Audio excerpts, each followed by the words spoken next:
What's good, YouTube? This is Goblinhands showcasing you LAIR of Darkness today. This is the darkest deck in Yu-Gi-Oh! It makes all other decks dark. That's how dark it is. But let's go ahead and start with the monsters today. So this is the namesake of the deck. We have Darkest Diabolos, Lord of the Lair. Not only can it not be targeted, it can't be tributed. So it can't even be kaiju. But I'm going to go ahead and leave them here for the purpose of the video. We also have 3 copies of Lilith, Lady of the Lament. So this is one of your best starters in the deck. You want to set up a decent amount of traps on your field before your opponent's turn. So this is the perfect card to do that. And of course, you contribute your opponent's monsters once you have your LAIR of Darkness out. We do have 3 more copies of Arima, the Wicked Warden. It searches out your LAIR of Darkness, and it also contribute to draw 1 card as well. So you contribute your opponent's monsters just like the Lilith. And then moving on, we do have the artifact package. We have 2 copies of Sight and 1 copy of Lancia. So with every darkness, there's like a small glimmer of light, right? So this is that. The artifacts completely lock out any other deck from special summoning from the extra deck. And Lancia hurts other decks that don't, but do banning. And then we do have a couple more hand traps. We have 2 copies of DD Crow. It's pretty good this format. You could banish a Miscellaneous Swords, or Ben 10, or Stage Striker, Mobilize, Engage. So it's pretty cool. And moving on to spells, we do have 3 copies of LAIR of Darkness. So this is the card that you definitely want to see as soon as possible, which is why we're also running a copy of Terraforming. But LAIR of Darkness is pretty strong in this deck, and maybe Infernoids too, but in this deck in particular, turns everything to dark, and we definitely maximize on that, as well as give you the ability to tribute your opponent's monsters to activate card effects. So yeah, it's really powerful. And we do have 1 copy of Monster Reborn. So this is pretty strong in the deck because you could revive any of those monsters I was talking about that do tribute your opponent's monsters. So it's kind of like a 2-for-1 in this deck. And then we do have 3 copies of Pot of Extravagance. So this, you don't really need your extra deck for this deck. So Pot of Extravagance is just a free draw 2 cards. Pot of Extravagance is pretty strong in this deck. And then we do have 3 copies of Dark Ruler No More. Your opponent will stop you from resolving your LAIR of Darkness, but if you can negate all of their monsters on the field, then they have a less chance of you doing that. So that's why you're using Dark Ruler No More. Pretty good. You could get through a lot of negations just because of how LAIR of Darkness works. You contribute as a cost. So a lot of times they can't even stop that, but once you get a LAIR of Darkness on the field, then you're pretty much set once you get another card to activate. And then we do have 3 copies of Super Polymerization. So this card is extremely deadly in this deck. All of the monsters on the field become dark. Starving Venom Fusion Dragon, which is any 2 dark monsters. Or you also have your Predaplant Triffy Veritin. So this card requires any 3 darks. And it's pretty useful to have, honestly. So moving on to traps, we do have 3 copies of Artifact Sanctum. So this lets you special summon any of your artifacts from your deck.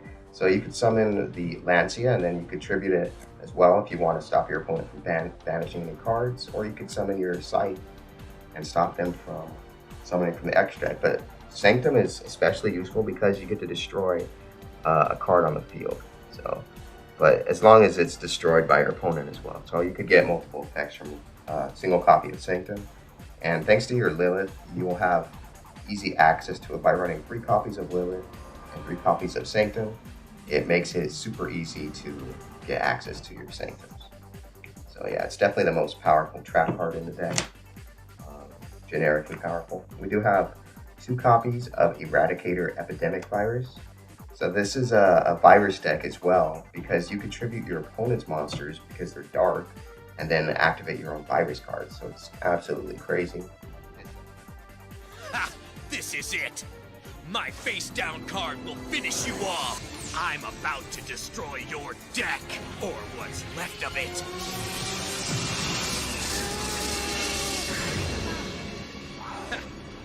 And now, almost every magic card in your deck has been sent to the graveyard! As if your deck wasn't pathetic enough. This hurts Sky Strikers, a lot of other decks that just use spells. or traps sometimes too. So Eradicator is definitely can cripple most decks. Usually decks have to start off with a lot of spells anyways, so you could easily get rid of most of the cards in your hand with a single Eradicator Epidemic Virus. And then we do have 2 copies of Deck Devastation Virus. So between all the other viruses, I think this is the best one. Even if Crush card was at full power, I would still run Deck Devastation because it hits hand traps. And a lot of monsters do have lower attack from the main deck. They try and go into the stronger monsters from the extra deck, right? So Deck Devastation is very powerful. It's also good against the Link monsters, whereas something like Full Force doesn't really affect Links because it varies by defense. So Deck Devastation is extremely powerful. Why, thank you. Face down cards, go! You're finished! Watch as my card destroys every monster in your entire deck!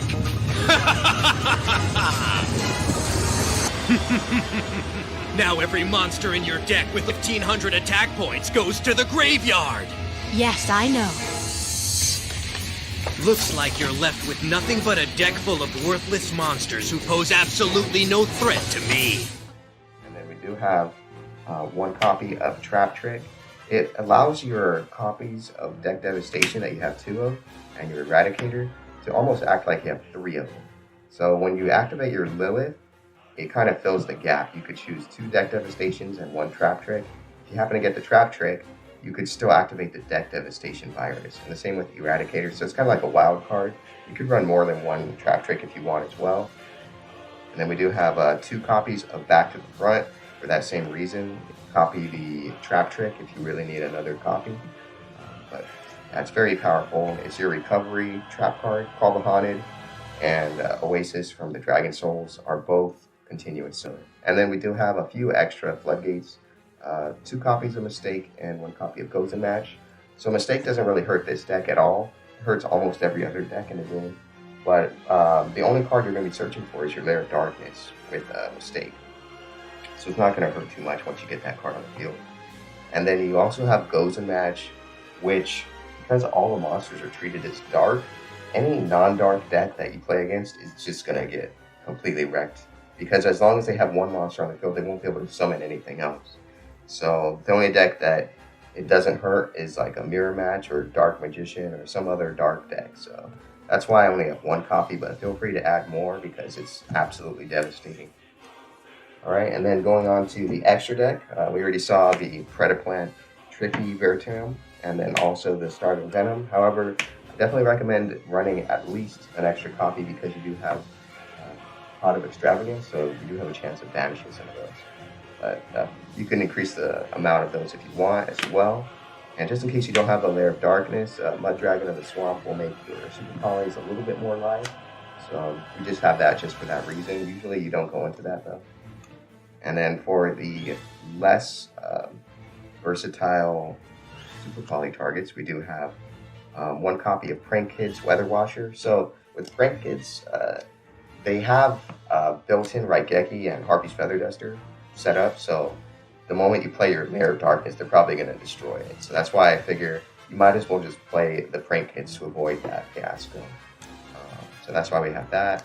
Salamangreat, Violet Chimera. You could technically drop that for more copies of Starving Venom if you want, but I just put it in because Salamangreats are running popular right now. And then we do have 1 copy of Eldritch, the Mad Golden Lord. So this card can't be destroyed by battle or card effect, so it's really powerful against Eldritch. It also has 3,800. However, again, the Starving Venom generally takes care of the problem. But if you are playing against dragons, and they're locked into dragons from Dragonity, for example, then 5-headed dragon, you get 5 for 1 monster. So you definitely want to keep that. And then moving on to the links, because we are using Pot of Extravagance, we are using Link Spiders. This will turn your tokens into effect monsters. So that way you could go into 2 copies of Predaplant, Verte Anaconda. So you need 2 effect monsters for that, so that's why I have more Link Spiders. However, your Verte Anaconda, you could use your Super Poly from your deck without discarding an extra card. So that's pretty useful to have. And then we do have 2 more Link monsters. 2 Beat Cops from the Underworld. So you could feel free to run any more Link monsters if you have Access Go Talker, for example. That's pretty good. However, B-Cop is pretty useful because you can protect your Lair of Darkness just by using any two monsters as long as they're both dark. And you contribute itself or you contribute your opponent's monster in order to protect your Lair of Darkness. So that's just crazy. But let's go ahead and go on to the side deck. We do have a couple more extra deck cards, but if you are playing against Dogmatica, so if you run a Cyber Dragon Nova, if it's sent to the graveyard, then you get an Invoke Kukaba to your side of the field. As long as it's on your possession, which means just not on their side of the field. It could be from your extra deck, so yeah. And Mikaba is just an extra free negate. And then we do have 3 copies of Contact Seed. So this is an interesting side deck card. If you're playing against dragons, for example, they don't have a Rocket Tracer. You play this, then they're going to have to use this as material in order to go into Link Monster. But that's not all. They can't summon any extra deck monsters of any other type, so they can't fusion summon, exceed, or synchro. So if you time it right, you could completely lock them out. If they have like a Pisty, for example, they won't be able to use this unless they're using Saryuja. So yeah, it's crazy. This card could really ruin a lot of decks, and not to be slept on. It's definitely an upgrade to the other C card that just stopped with C. We do have 1 copy of DD Crow. So to go with those 2 that you have in the main deck, if you want a 3rd copy, feel free to run it. Same idea with Artifact Lancia. You could stop your opponent from banishing any cards, including your own. So Artifact Lancia is pretty good. The only thing is you have to use it on your opponent's turn. So just be careful with that.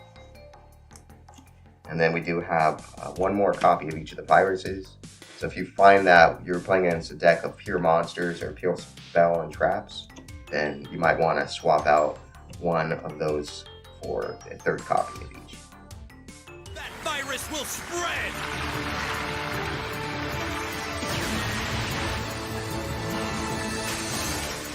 First it destroys your monster on the field, then the virus spreads to your hand, then your deck.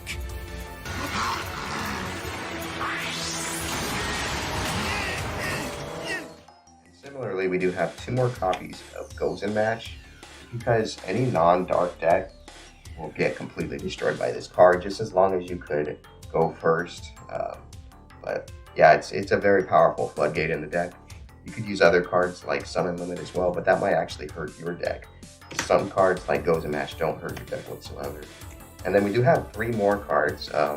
Dimension Shifter is very powerful because you could play against Sky Striker or Eldritch, and all their spells and traps would be banished, as well as any other deck, because it does hurt all their monsters too. But in this deck, you don't really worry too much about your monsters or spells and traps going to the graveyard. Other than your Darkest Diablos, you kind of could recur him from the graveyard, and you do have a Monster Reborn, but other than that, you really don't care about your graveyard. So Dimension Shifter is very good. I just wish that it didn't have the clause where if you draw it mid or late game, it's kind of dead. Draw Unlock, Bird, or Artifact Lancia don't have those kind of clauses. Anyways, let's go on to the tokens. So you could run your Lair of Darkness tokens. Right here we have quite a few of them. However, I upgraded those into the real souls that I stole from Duelist Kingdom.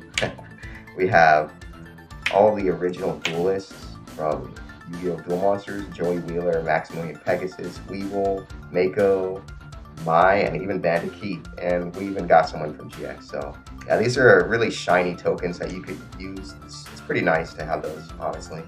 But yeah, they feel pretty good with these sleeves that I'm using. These are the Dragon Shield matte sleeves. So it's actually very glossy on the front, and you could fit Konami sleeves pretty well. So yeah, it's pretty cool. 2 options that you could use. You could also run El Shaddai Winda or Eldritch the Mad Golden Lord, another copy for your side deck if you want to change that up. You also have a few other cards. You have Infinite Impermanence, which is pretty good.